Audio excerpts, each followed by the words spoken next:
అది ఒకటి అంటే ఎందుకంటే గవర్నమెంట్ తరఫు నుంచి ఉత్తరాలు వచ్చినాయి ఏర్పాటు చేయమని, అందుకే ఈ అరేంజ్మెంట్ మేము ఏర్పాటు చేస్తున్నాము మేము ఆనరబుల్ లోకాయుక్త గారికి ఎక్స్ప్లెయిన్ చేస్తున్నాము. ఆ గవర్నమెంట్ ఉత్తరాల ప్రకారమే మేము అరేంజ్మెంట్ చేస్తున్నామని.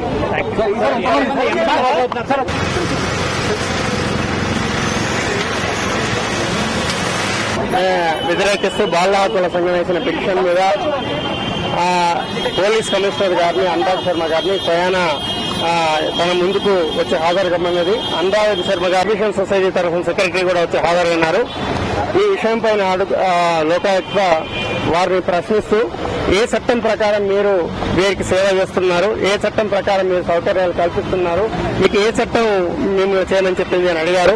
అయితే చట్టాలు ఏమి లేవు, ప్రభుత్వ ఆదేశాలు మాత్రం ఉన్నాయని చెప్పేసి వారు చెప్పారు. ప్రభుత్వ ఆదేశాలు కాదు, నాకు చట్టం కావాలి, మీరు ఇందులో ఇన్వాల్వ్ కావద్దు. శివప్రసాద్ పంపిణీలో మీరు అంత ఎత్తున పోలీస్ ఫోర్స్ పెట్టడం చేయడము, ప్రభుత్వ ప్రజాధనాన్ని వ్యయం చేయడానికి అది రిలీజియస్ ఫంక్షన్ కాదు, మతపరమైనది కాదు, లేకుంటే ప్రసాదం కాదు, మీరు చేయాల్సిన అవసరం లేదు. కాబట్టి మీరు దీంట్లో ఇన్వాల్వ్ కావాలని ఆదేశిస్తూ సాయంత్రంలోగా మీకు ఆదేశాలు పంపిస్తామని చెప్పేసి లోకాయుక్త జస్టిస్ సుభాష్ రెడ్డి గారు చెప్పారు. ఇది బాల హక్కుల సంఘం ఒక విజయంగా ఈరోజు భావిస్తున్నాం. ఒక అశాస్త్రీయమైన మందు పిల్లలకు గాని ప్రజలకు గాని వేయడం అన్నది తప్పన్నది.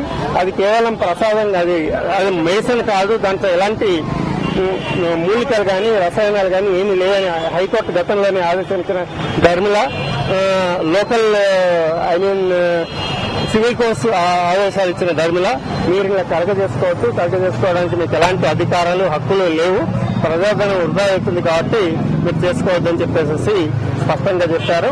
సాయంత్రం మీకు ఆదేశాలు మేము పంపిస్తాము, లిఖితపూర్వక ఆదేశాలు అని చెప్పేసి లోకాయుక్త కమిషనర్ గారు చెప్పారు. కమిషనర్ గారు సరే లోకాయుక్త ఆదేశాల ప్రకారం మేము నడుచుకుంటామని చెప్పేసి హామీ ఇచ్చారు. అలాగే ఎగ్జిబిషన్ గ్రౌండ్స్ వారు కూడా ఇంకా బస్సిన వారు డబ్బు చెల్లించలేదు కాబట్టి మేము కూడా వాళ్ళకి నోటీస్ ఇచ్చాము. లోకాయుక్త ఆదేశాల ప్రకారం నడుచుకుంటామని చెప్పేసి వారిద్దరూ కూడా హామీ ఇవ్వడం జరిగింది. ఏర్పాటు చేసిన సమస్య రాలేదు. 5 ఎకరాల స్థలం ఎందుకు ఇచ్చారు అని అడిగారు. దానికి ఆ స్థలాన్ని మేము వెనక్కి తీసుకుంటున్నామని నిన్ననే రంగారెడ్డి జిల్లా కలెక్టర్ గారు లోకాయుక్తకు సమాధానం ఇచ్చారు. కాబట్టి అంత వాల్యూ అయిన స్థలాన్ని కూడా ఎందుకు ఇచ్చారు, ఎవరు ఇచ్చారు, ఏ అధికారం ప్రకారం ఇచ్చారు, ఏ చట్టం ప్రకారం ఇచ్చారని చెప్పేసి ప్రశ్నించారు. ఇలాంటి వాదనలు జరిగినాయి.